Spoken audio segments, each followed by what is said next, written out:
Commander Jackson Rivera strode through the gleaming corridors of the UES Nemesis, his footsteps echoing against the polished metal floors. Crew members saluted as he passed, their faces a mixture of pride and apprehension.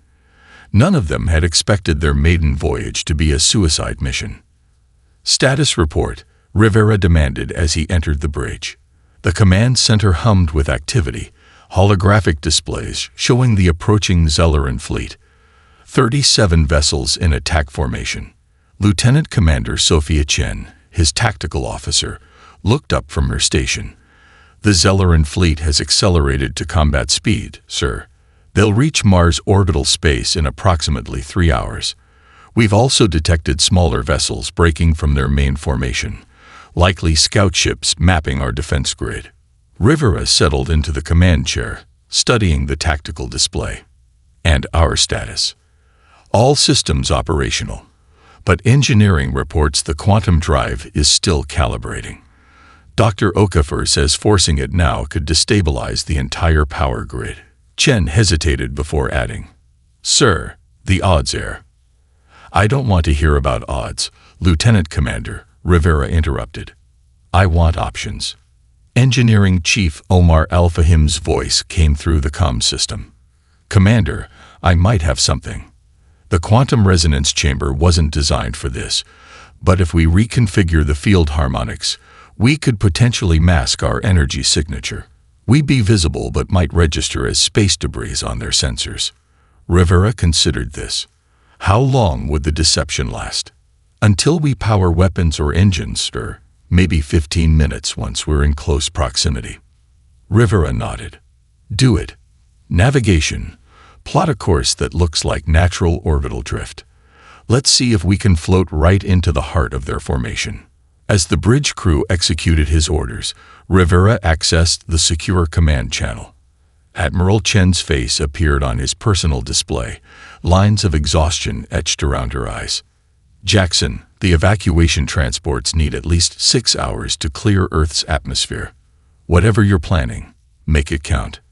Rivera nodded.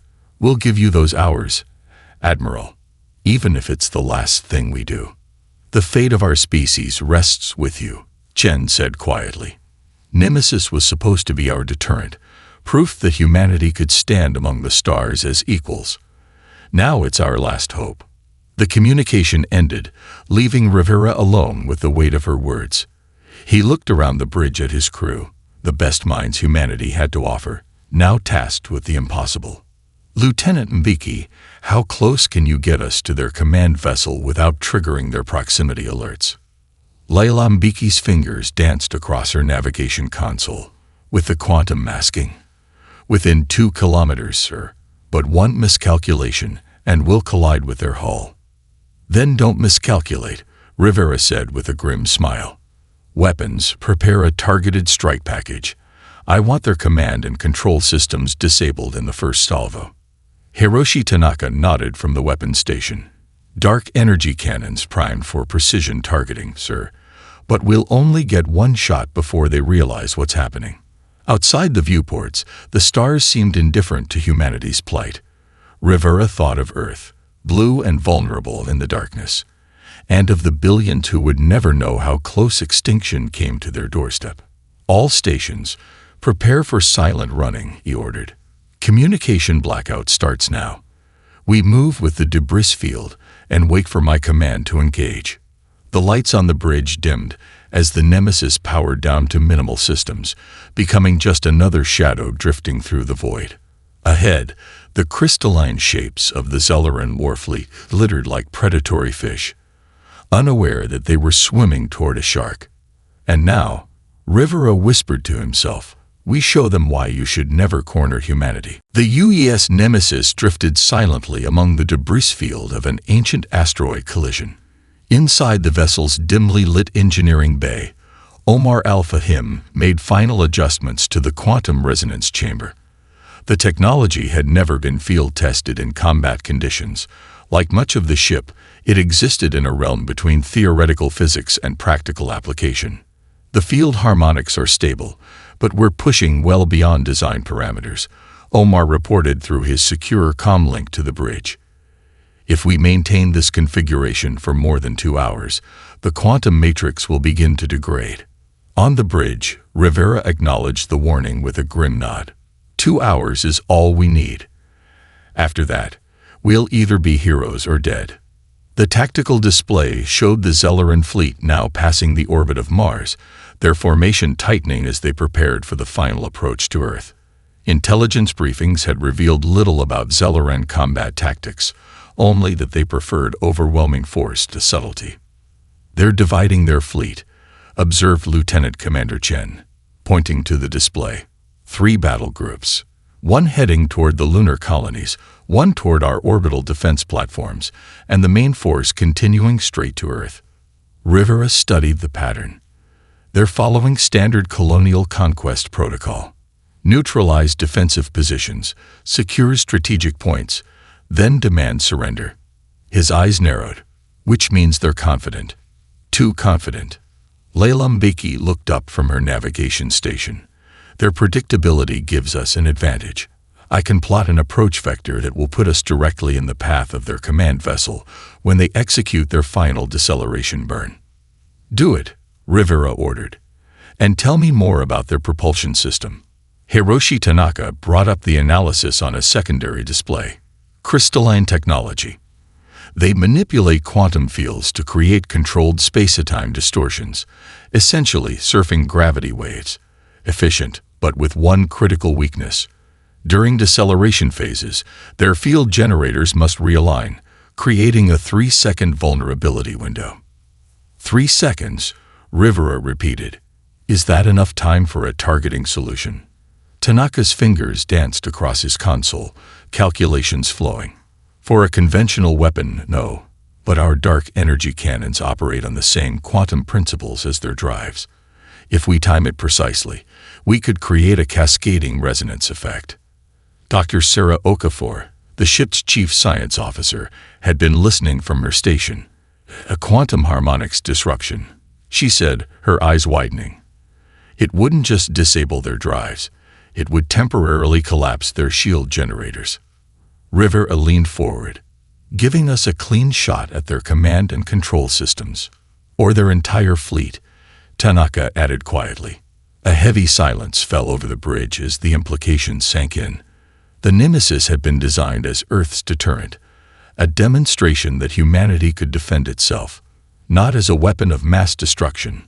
"We disable, not destroy," Rivera decided firmly. "Earth needs intelligence on their technology, their biology, their society. Dead aliens tell no tales." The crew nodded in agreement, tension easing slightly. "Sir," Chen spoke up, "there's something else you should know about the Nemesis, something not in the official briefings." Rivera raised an eyebrow. "Go on." "The quantum technology we reverse-engineered. Our analysis shows it's at least 3 generations more advanced than the tech the Zellerans are using. Whoever built that crashed probe wasn't just advanced, they were giving us an advantage specifically against this enemy."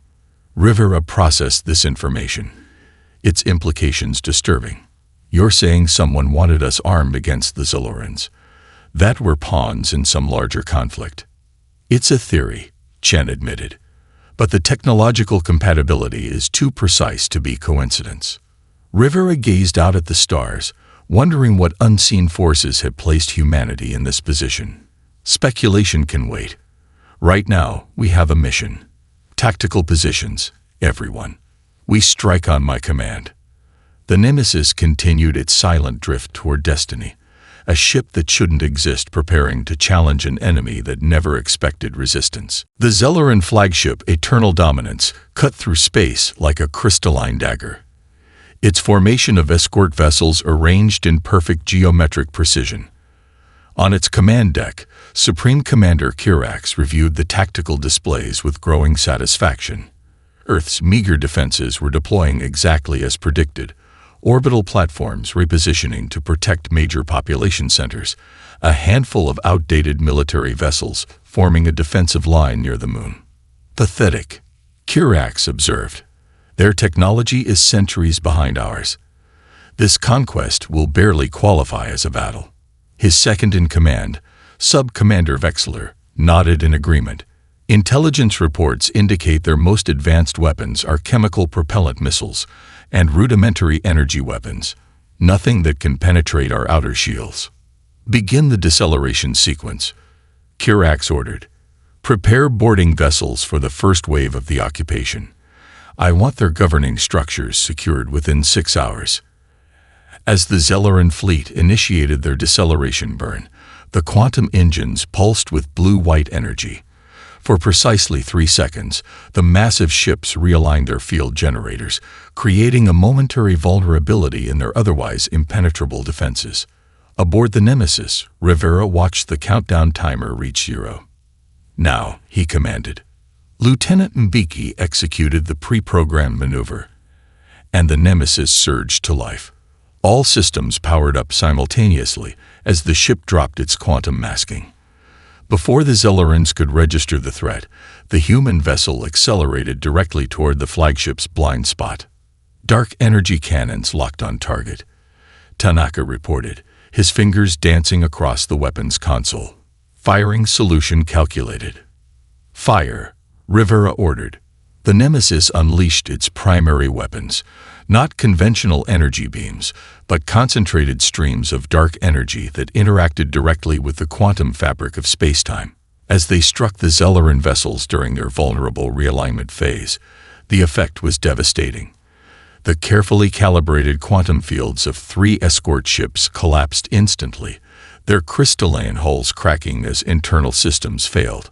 On the Eternal Dominance, alarms blared as sensors registered the attack. Impossible, the Zelleran tactical officer exclaimed, staring at his displays in disbelief. 3 escorts disabled in a single volley. Kirax rushed to the main view screen. What attacked us? Where did it come from? A single vessel, the sensor operator reported, confusion evident in his voice.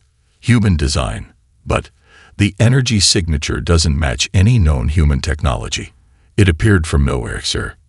Target that vessel and destroy it, Kirax commanded. The flagship's crystal weapons charge, preparing to unleash enough energy to vaporize a small moon. But the targeting systems couldn't lock onto the Nemesis. The human ship was already moving, executing maneuvers that defied conventional physics. Rivera felt the ship shudder as Omar pushed the quantum drive beyond safety parameters. Status of the Zelleran vessels. 3 disabled. Their quantum fields collapsed, Chen reported. The others are reconfiguring their shields, adapting to our attack profile. We won't get another clean shot like that.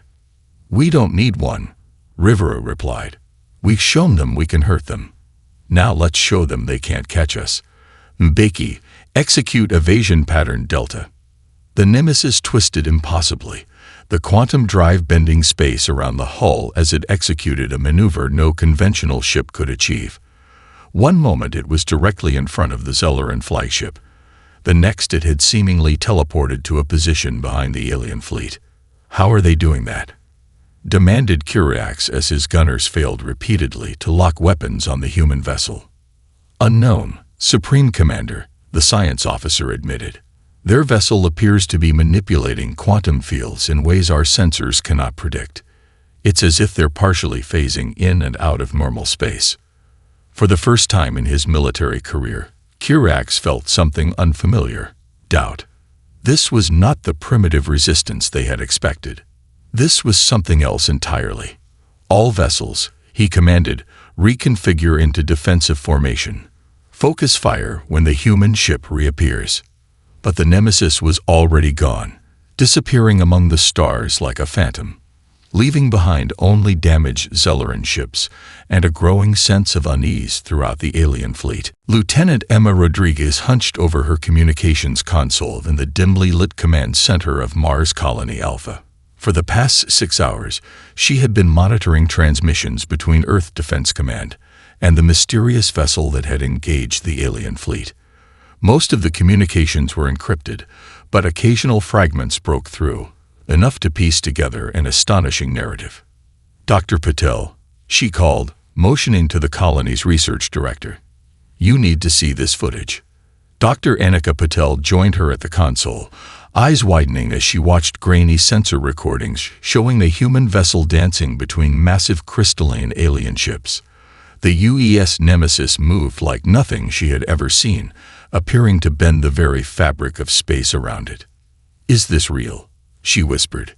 "Confirmed by 3 separate monitoring stations," Rodriguez replied. "Whatever that ship is, it's giving the aliens hell." Patel's scientific mind raced with possibilities.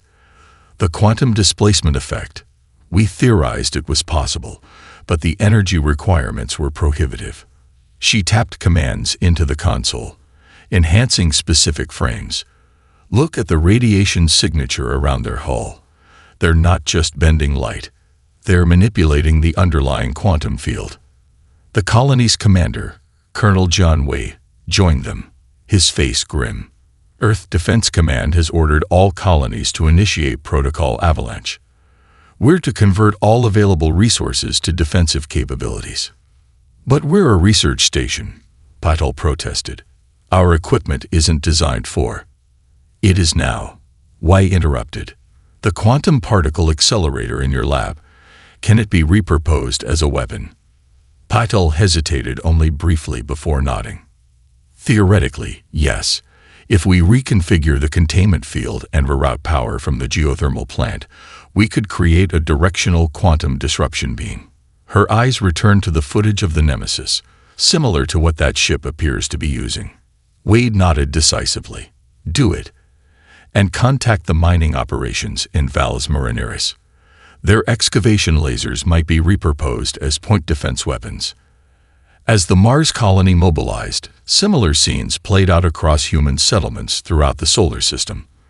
On Venus Research Platform, atmospheric scientists redirected their cloud seeding technology to develop nanoscale particles that could blind alien sensors. In the asteroid belt, mining operations transformed their equipment into makeshift weapons and shields. Even the civilian luxury cruise ship Stellar Odyssey, stranded beyond Jupiter when the attack began, volunteered to serve as a medical facility and evacuation transport. Meanwhile, aboard the Zelleran flagship, Supreme Commander Kirax faced growing dissent among his officers. "The human vessel has disabled 7 of our ships while sustaining minimal damage," reported his tactical officer. "They appear to predict our attack patterns with impossible accuracy. And now our sensors detect increased activity throughout the system," added his intelligence officer. "The humans are mobilizing on a massive scale." Kirax slammed his crystalline fist against the command console. "One ship, one single human ship has caused this disruption." He turned to his science officer. "I want answers. How are they anticipating our movements?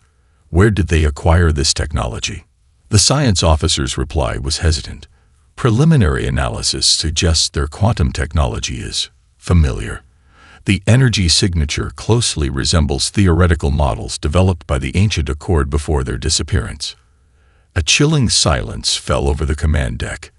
The ancient Accord, a mysterious civilization that had vanished from the galaxy 10,000 years ago, leaving behind only fragments of incomprehensibly advanced technology. "Impossible," Kirax whispered. "The humans are barely space-capable. They cannot possess Accord technology." "Yet the evidence suggests otherwise," the science officer insisted. "And there's more. We've intercepted communications indicating this may not be their only vessel with these capabilities." It was a bluff, a desperate ploy by Earth's intelligence division, but the Zellorans had no way to confirm this. Doubt continued to spread through the alien fleet like a virus, amplified by each successful strike from the Nemesis. Across the solar system, humanity prepared for a war they might yet survive. And at the center of their newfound hope was the growing legend of the ship that shouldn't exist, and its crew that refused to surrender. The ice crystals of Europa glittered under the distant sun as Zelleran landing vessels descended toward the research outpost. Commander Rivera watched from the Nemesis observation deck, his ship concealed in Jupiter's massive shadow. The Zelleran attack on a civilian research station marked a dangerous escalation, a sign of growing frustration.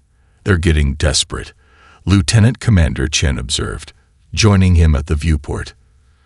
Targeting civilians means they're abandoning Conquest protocols. Rivera nodded grimly. Which makes them more dangerous. Desperate enemies take greater risks. He tapped his comlink. Bridge, status report. 6 Zelleran vessels approaching Europa Station, reported Officer Mbeki. Standard landing formation. Their shields are configured for atmospheric entry, not combat. Weapon status. Dark energy cannons at 86% capacity, Tanaka replied. The quantum matrix has stabilized after the last engagement. We have power for precision strikes. Rivera turned to Chen. We have 23 researchers on that station. Scientists, not soldiers. The station has emergency shelters rated for meteor impacts, Chen noted. If the researchers can reach them before the Zellerans breach the facility. Rivera made his decision. Navigation. Plot a course that keeps Jupiter between us and the Zelleran fleet until the last possible moment.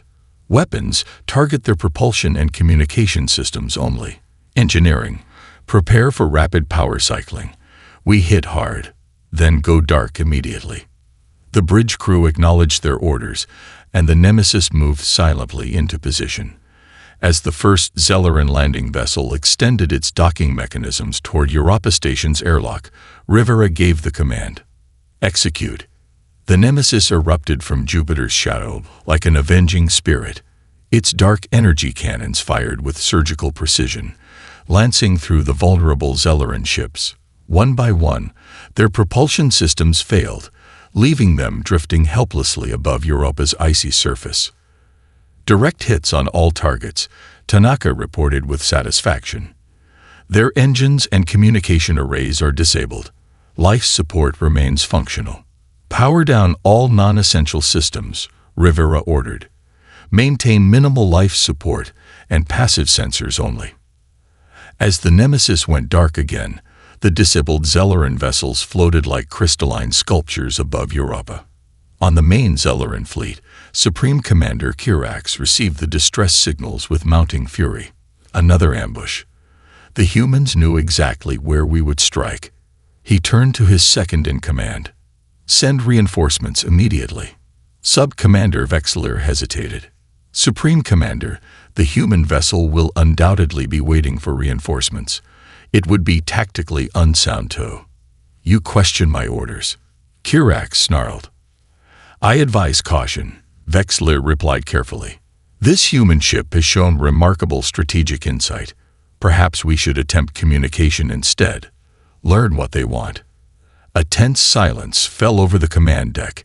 In all their previous conquests, negotiation had never been considered. Only domination.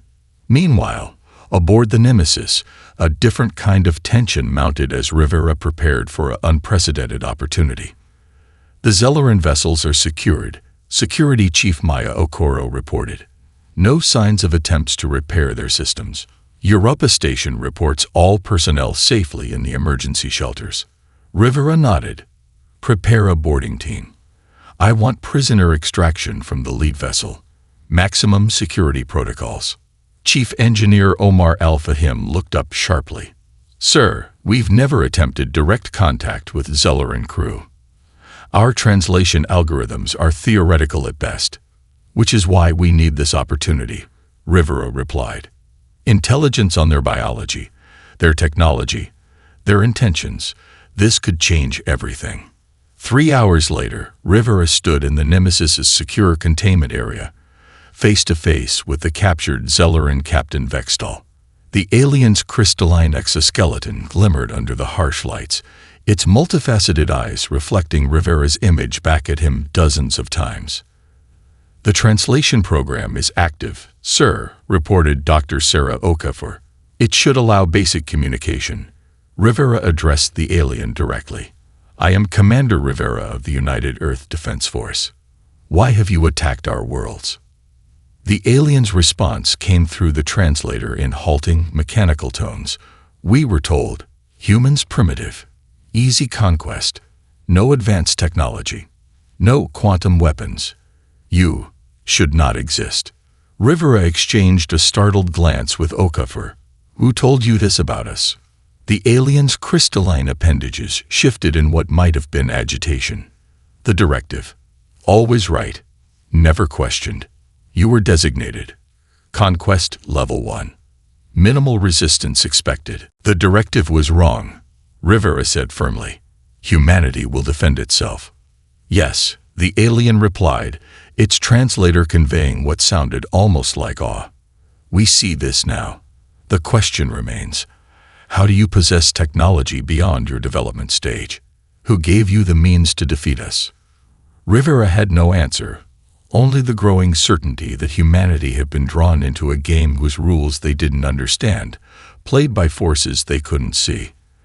Admiral Chen studied the holographic projection of the alien probe that had crashed in Antarctica 7 years ago. The artifact that had changed humanity's destiny now appeared in a disturbing new light. The impact velocity was precisely calculated, noted Dr. Ileana Santos, head of Earth's Xenotechnology Division. The trajectory shows course corrections just before atmospheric entry. This wasn't a crash, it was a delivery. Chen frowned. Why would any species give us technology capable of defending against the Zellerans? What's their stake in this conflict? Unknown, Santos admitted.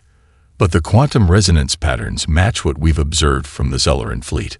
Whoever built this probe understood their technology intimately. The Admiral turned to Colonel Marcus Hayes, her intelligence chief. And you're certain the information we extracted wasn't compromised? No chance the Zellerans planted this themselves. Hayes shook his head. None. The data encryption used quantum algorithmic patterns we're still struggling to fully understand. This technology is generations beyond both us and the Zellerans. So someone wanted us armed specifically against this enemy, Chen mused. The question is, why? Aboard the Nemesis, Commander Rivera was reaching similar conclusions. The interrogation of the Zelleran captain had yielded troubling insights. The directive they follow comes from a central authority called the Nexus Council, Rivera explained to his senior officers in the secure briefing room. They receive conquest designations for various species, complete with detailed intelligence about defensive capabilities. Intelligence that was deliberately wrong in our case, Chen noted. Science Officer Okafor pulled up comparison scans on the main display. There's more. I've analyzed the quantum signature of their technology against our own. The fundamental principles are identical, but ours is more refined, almost as if whoever designed their systems created ours as a countermeasure. A trap, Rivera concluded grimly. Someone wanted the Zellerans to attack us, expecting them to fail. But why? Lieutenant Commander Chen questioned. What does some unknown species gain from this conflict? Rivera had no answer, but tactical concerns took precedence as alerts sounded throughout the ship. Commander, Mbiki called over the comm system. The Zelleran fleet is realigning. Long-range sensors show them consolidating forces for what appears to be a direct assault on Earth. They're abandoning subtlety, Rivera noted. Supreme Commander Kirax must be feeling the pressure from his superiors. Or he's making one final desperate attempt to salvage his reputation, suggested Security Chief Okoro. Either way, they're committing their remaining forces to a single attack vector. Rivera nodded decisively. Alert Earth Defense Command. It's time to spring our final surprise. He turned to Engineering Chief Alpha Him. Is the quantum resonance transmitter ready? Ready, sir, Alpha Him confirmed. But we've never tested it at this scale. If it works, every human vessel and defense platform equipped with quantum technology will effectively become an extension of the Nemesis's capabilities. And if it doesn't work? Asked Chen. Then we fight conventionally, Rivera replied. Either way, the Zellerans learn that humanity isn't as easy to conquer as they were led to believe. Meanwhile, aboard the Zelleran flagship, Supreme Commander Kirax faced mounting pressure. A holographic communication from the Nexus Council pulsed with angry red light before him. Your failure is unprecedented, stated the cloaked figure representing the Council. The humans were assessed as a Level 1 civilization. Their defeat should have been absolute. The assessment was flawed. Kirax argued. They possess technology matching or exceeding our own. Technology that seems specifically designed to counter our capabilities. The council representative's voice grew cold. Impossible. Our intelligence is never wrong. Complete your mission, Supreme Commander, or your line will be erased from Zelleran history.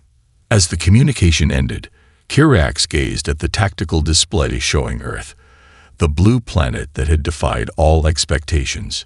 His path was clear now, though fraught with risk. One final, overwhelming assault. Victory or oblivion. All vessels, he commanded, battle formation sundering spear. Target, Earth. No survivors. What Kirax couldn't know was that his every word, his every command, was being monitored by the Nemesis's enhanced sensor array. Rivera watched the Zelleran fleet's movements with calculating precision, waiting for the perfect moment to reveal humanity's final surprise.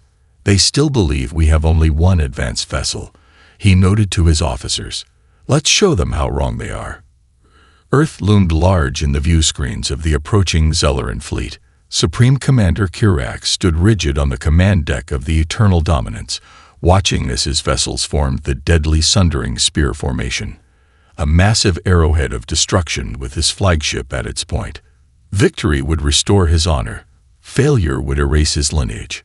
All vessels report ready, his tactical officer announced. Weapon capacitors at maximum charge. Shields configured for atmospheric entry. Kirax nodded grimly. Commence final approach. No mercy. No survivors. The massive alien fleet accelerated toward Earth, crystal hulls gleaming in the sunlight. Orbital defense platforms fired desperately at the approaching armada, their conventional weapons barely scratching the Zelleran shields. It seemed nothing could stop the coming annihilation. Aboard the Nemesis, positioned in Earth's shadow, Commander Rivera watched the approaching fleet with calm determination. Status of the quantum resonance transmitter. Online and synchronized, reported Chief Engineer Alpha Him. All 37 defense platforms and 15 retrofitted vessels are linked to our quantum matrix. Rivera took a deep breath. Activate the network. Throughout the solar system, human vessels and defense stations suddenly pulsed with energy as their quantum systems synchronized with the Nemesis. The technology that had been hurriedly adapted from the Antarctic probe now created a unified defense grid, each platform becoming an extension of the Nemesis's advanced capabilities. Network stable, Alpha Him confirmed, surprise evident in his voice. I didn't think it would actually work. Rivera allowed himself a small smile. Never underestimate humanity's ability to adapt. Weapons Officer Tanaka, distribute targeting solutions to all networked platforms. On the main view screen, small dots of blue light illuminated across Earth's orbit, each representing a human defense platform now enhanced beyond its original design. As the Zelleran fleet approached firing range, they faced not one advanced vessel, but an entire networked defense system. Now, ordered Rivera. Across Earth's orbit, defense platforms fired simultaneously, not with their original weapons, but with focused beams of dark energy that bypassed Zelleran shields. Retrofitted mining vessels launched quantum-shifted torpedoes that phased through crystalline hulls before detonating. Even civilian satellites, hastily reprogrammed, emitted quantum disruption fields that interfered with Zelleran targeting systems. On the Eternal Dominance, chaos erupted as systems failed across the fleet. Impossible, shouted the tactical officer. Multiple impacts across all vessels. Shields ineffective. How can they all possess this technology? Kirax stared in disbelief at the tactical displays. What had appeared to be primitive defense platforms were now operating with the same devastating efficiency as the lone human warship. His carefully planned assault was dissolving into disorder as vessel after vessel reported critical damage. They've networked their systems, the science officer realized too late. They're all functioning as extensions of the advanced vessel. A direct hit rocked the flagship, sending crystalline shards flying across the command deck. Emergency containment fields activated as hull breaches threatened to vent the atmosphere into space. Damage report. Kirax demanded. Primary propulsion offline. Weapons at 30% capacity. Communication severely degraded, came the grim response. Sub-Commander Vexler approached Kirax, crystal blood seeping from a wound on his carapace. Supreme Commander, we must reconsider our approach. The humans have demonstrated capabilities far beyond our intelligence assessments. The cost of this conquest will exceed any potential gain. Another blast rocked the ship before Kirax could respond. The main view screen fractured, then reformed to show a terrifying sight. Hundreds of human vessels surrounding his fleet, their weapons powered and targeting his command ship.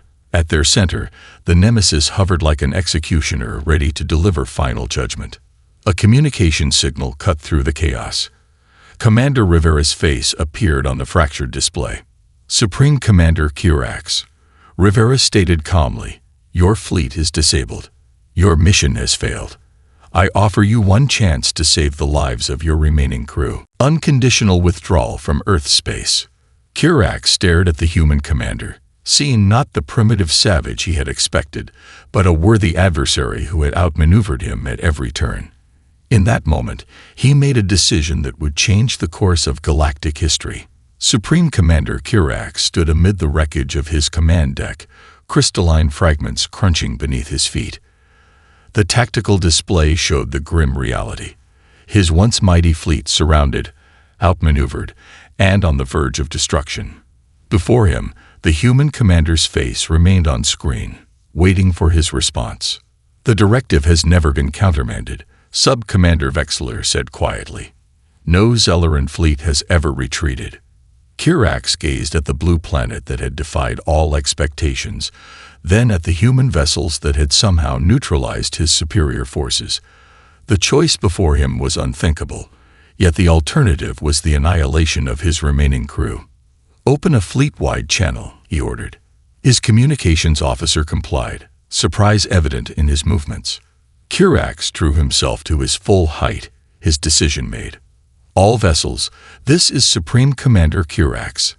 Disengage immediately. Cease all offensive operations. Prepare for emergency slip-space transition." Stunned silence followed his orders, broken only by the sounds of failing systems and emergency repairs. "Supreme Commander," his tactical officer protested, "the Nexus Council will declare your lineage void for this decision." "Then they will have to do so," Kirax replied firmly. "But I will not sacrifice this fleet in a battle we cannot win." He turned back to the view screen. "Commander Rivera, I accept your terms. The Zelleran Confederacy withdraws from Earth space." Aboard the Nemesis, Rivera nodded solemnly. "A wise decision, Supreme Commander. Safe journey home." As the communication ended, Lieutenant Commander Chen approached Rivera. "Sir, should we maintain weapons lock? They could be attempting deception." "No," Rivera replied. "They're beaten, and they know it. Monitor their withdrawal, but allow them to leave with dignity." Throughout Earth's orbit, human vessels maintained their positions as the battered Zelleran fleet regrouped. One by one, the crystalline ships activated their slip-space drives, disappearing into the quantum void.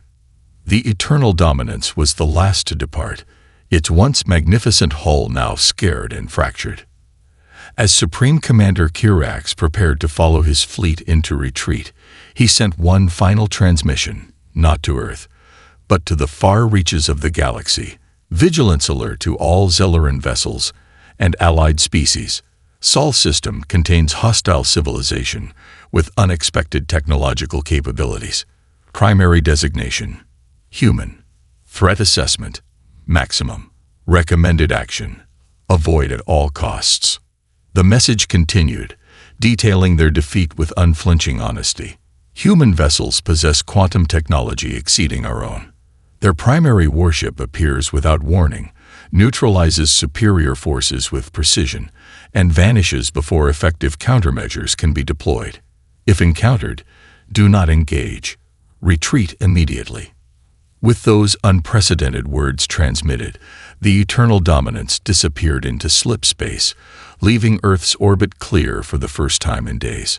On the Nemesis bridge, spontaneous cheers erupted as the last alien vessel vanished from sensors.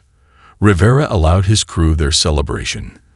They had earned it, but his own thoughts were already turning to the mysteries that remained unsolved. 3 months later, Rivera stood in the Oval Office as President Sofia Mendoza pinned the Star of Terra to his uniform. Earth's highest military honor seemed almost surreal after the intensity of the conflict. "Commander Rivera," the president addressed him formally, "your actions aboard the Nemesis saved not only Earth, but all of humanity. How do you feel about being called the savior of our species?" Rivera's response was measured. "Madam President, I was simply one part of humanity's response to an existential threat. Every scientist who helped develop our technology, every engineer who adapted it, every civilian who contributed to our defense, they all share in this victory." President Mendoza nodded, then lowered her voice. "And what of the questions that remain? The source of the technology that saved us? The reasons behind the Zelleran attack? Those questions will guide our future," Rivera replied. "But one thing is certain: humanity is no longer alone, and we are no longer unprepared." As if to emphasize his point, a priority alert sounded on the president's secure communications panel. Her aide reviewed the message, eyes widening. "Madam President, long-range sensors have detected an unidentified vessel approaching from the Epsilon Eridani system. It's not Zelleran. The configuration is completely unknown." President Mendoza turned to Rivera. "It seems your reputation precedes you, Commander. The Nemesis is our most advanced vessel." Rivera nodded, understanding the unspoken order. "We'll depart immediately." 2 days later, as the Draken exploratory vessel Boundless Curiosity approached the edge of Sol's system, its sensors detected a human ship moving to intercept. Captain Trelvon reviewed the data, then accessed the warning that had circulated throughout civilized space. The message was simple but chilling. Alien generals called for a retreat. A human warship was on the way. Without hesitation, Captain Trelvon ordered course correction, abandoning their planned exploration. As his officers questioned the decision, he simply played the Zelleran transmission that had become the most shared warning in recent galactic history. Aboard the Nemesis, Rivera watched the alien vessel change course and depart. "They're running," Lieutenant Commander Chen observed with surprise. "We didn't even make contact." "Our reputation precedes us," Rivera replied with a wry smile. "Though I doubt it will keep everyone away. Sooner or later, someone will come looking for answers, just as we are." As the Nemesis continued its patrol, Earth continued its transformation, from an isolated world to a rising power whose name was whispered with respect and caution throughout the stars. And somewhere in the darkness between worlds, the hidden player who had orchestrated this cosmic game observed the outcome with satisfaction, waiting for the next move on a board larger than humanity could yet comprehend.